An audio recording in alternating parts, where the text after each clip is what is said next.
ก่อนอื่นก็การท่องเที่ยวแห่งประเทศไทยได้ดำเนินการจัดกิจกรรมกับทางสมาคมส่งเสริมผ้าไหมและวัฒนธรรม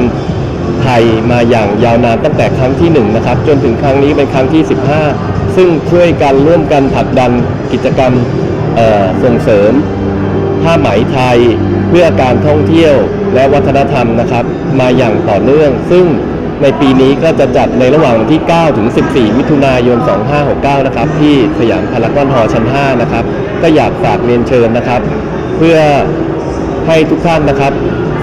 เข้าร่วมงานกิจกรรมดังกล่าวและก็สุขทันทีที่เที่ยวไทยครับขอบคุณครับ